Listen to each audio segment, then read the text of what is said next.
New York City is full of icons. The skyline, for one, buildings, monuments, taxis, and turn of phrases like, forget about it.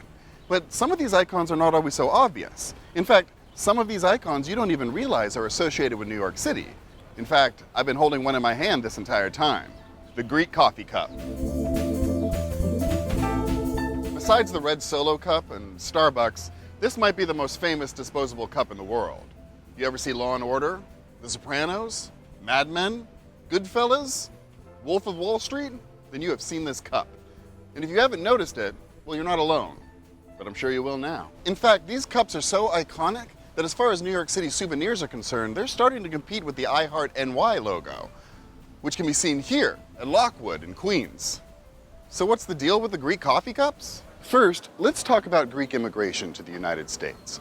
Greeks have been immigrating to the land that is now the US long before this country ever existed. And since the beginning of the 20th century, there have been two major waves of Greek immigration. The first was in the 1920s, during a very violent and tragic conflict with Turkey known as the Greek Genocide.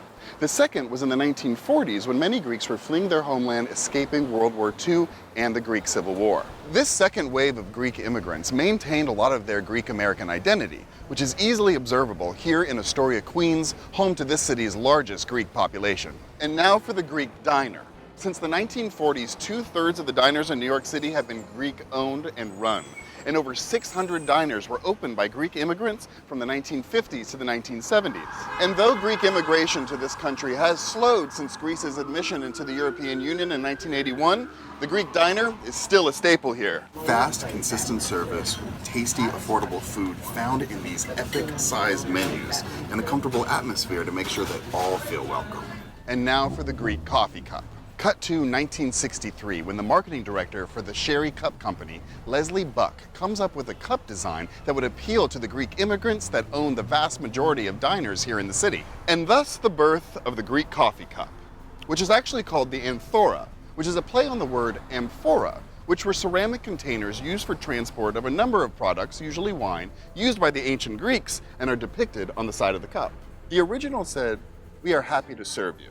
And you can still find the original, but now there are variations. On the top and bottom of the cup, we see a Greek key, or meander, which is a traditional Greek pattern or border. But meander certainly brings up the imagery of someone meandering through the forests of Arden, or maybe the streets of New York City. There's also a meander river in Turkey, which was once ancient Greece. It also invokes the image of the labyrinth from the ancient Greek myth of the Minotaur. Mostly blue and white, reflecting the colors of the flag of Greece. And then in gold writing, it says, "It's our pleasure to serve you," in this angular font reminiscent of ancient Greek. Now the E's are actually sigmas, which are pronounced S. And then either side are Greek columns of Ionic order. But the important takeaway here is, when you drink coffee from one of these cups, you have more than a cup of coffee in your hands. You have a New York City icon made possible by one of the many immigrant cultures that make up this great country.